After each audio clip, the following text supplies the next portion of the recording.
英語聞き流しリスニング、英語テキストと MP3 ダウンロード、その他の物語はホームページからお聞きいただけます。88thpp.com 88thpp.com Chapter 11. The author leaves Luggnagg, and sails to Japan. From thence he returns in a Dutch ship to Amsterdam, and from Amsterdam to England. I thought this account of the Struldbrugs might be some entertainment to the reader, because it seems to be a little out of the common way. At least I do not remember to have met the like in any book of travels that has come to my hands, and if I am deceived, my excuse must be, that it is necessary for travelers who describe the same country, very often to agree in dwelling on the same particulars, without deserving the censure of having borrowed or transcribed from those who wrote before them. There is indeed a perpetual commerce between this kingdom and the great empire of Japan, and it is very probable that the Japanese authors may have given some account of the Struldbrugs, but my stay in Japan was so short, and I was so entirely a stranger to the language, that I was not qualified to make any inquiries. But I hope the Dutch, upon this notice, will be curious and able enough to supply my defects.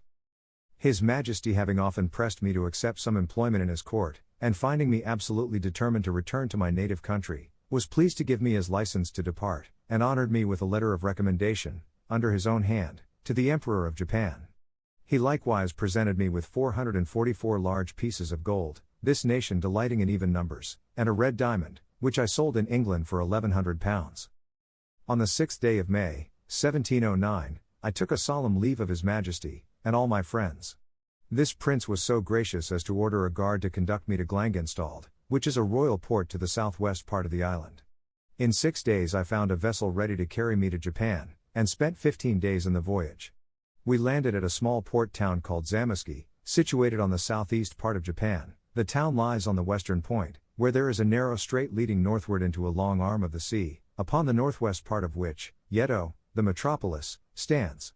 At landing, I showed the custom house officers my letter from the King of Luggnagg to His Imperial Majesty. They knew the seal perfectly well, it was as broad as the palm of my hand. The impression was, a king lifting up a lame beggar from the earth. The magistrates of the town, hearing of my letter, received me as a public minister. They provided me with carriages and servants, and bore my charges to Yedo, where I was admitted to an audience, and delivered my letter, which was opened with great ceremony, and explained to the emperor by an interpreter, who then gave me notice, by His Majesty's order, that I should signify my request, and, whatever it were, it should be granted, for the sake of his royal brother of Luggnagg. This interpreter was a person employed to transact affairs with the Hollanders. He soon conjectured, by my countenance, that I was a European, and therefore repeated His Majesty's commands in Low Dutch, which he spoke perfectly well. I answered, as I had before determined, that I was a Dutch merchant, shipwrecked in a very remote country, whence I had travelled by sea and land to Luggnagg, and then took shipping for Japan, where I knew my countrymen often traded, and with some of these I hoped to get an opportunity of returning into Europe. I therefore most humbly entreated his royal favour, to give order that I should be conducted in safety to Nangasak. To this I added another petition, that for the sake of my patron the King of Luggnagg, His Majesty would condescend to excuse my performing the ceremony imposed on my countrymen, of trampling upon the crucifix, because I had been thrown into his kingdom by my misfortunes, without any intention of trading. When this latter petition was interpreted to the emperor, he seemed a little surprised, and said, he believed I was the first of my countrymen who ever made any scruple in this point, and that he began to doubt, whether I was a real Hollander, or not, but rather suspected I must be a Christian. However, for the reasons I had offered, but chiefly to gratify the King of Luggnagg by an uncommon mark of his favour, he would comply with the singularity of my humour, but the affair must be managed with dexterity, and his officers should be commanded to let me pass, as it were by forgetfulness. For he assured me, that if the secret should be discovered by my countrymen the Dutch, they would cut my throat in the voyage. I returned my thanks, by the interpreter, for so unusual a favour, and some troops being at that time on their march to Nangasak, the commanding officer had orders to convey me safe thither, with particular instructions about the business of the crucifix. On the 9th day of June, 1709, I arrived at Nangasak, after a very long and troublesome journey. I soon fell into the company of some Dutch sailors belonging to the Amboina, of Amsterdam, a stout ship of 450 tons. I had lived long in Holland, pursuing my studies at Leiden, and I spoke Dutch well. The seamen soon knew from whence I came last. They were curious to inquire into my voyages and course of life. I made up a story as short and probable as I could, but concealed the greatest part. I knew many persons in Holland. I was able to invent names for my parents, whom I pretended to be obscure people in the province of Gelderland.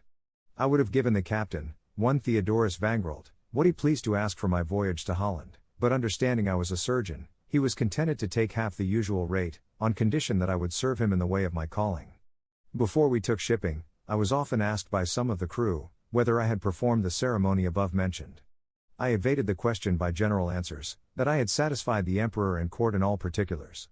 However, a malicious rogue of a skipper went to an officer, and pointing to me, told him, I had not yet trampled on the crucifix, but the other, who had received instructions to let me pass, gave the rascal 20 strokes on the shoulders with a bamboo, after which I was no more troubled with such questions. Nothing happened worth mentioning in this voyage. We sailed with a fair wind to the Cape of Good Hope, where we stayed only to take in fresh water. On the 10th of April, 1710, we arrived safe at Amsterdam, having lost only 3 men by sickness in the voyage, and a 4th, who fell from the foremast into the sea, not far from the coast of Guinea. From Amsterdam I soon after set sail for England, in a small vessel belonging to that city. On the 16th of April, 1710, we put in at the Downs. I landed next morning, and saw once more my native country, after an absence of 5 years and 6 months complete. I went straight to Redriff, where I arrived the same day at 2 in the afternoon, and found my wife and family in good health. 英語聞き流しリスニング、英語テキストと MP3 ダウンロード、その他の物語は、ホームページからお聞きいただけます。88thpp.com 88thpp.com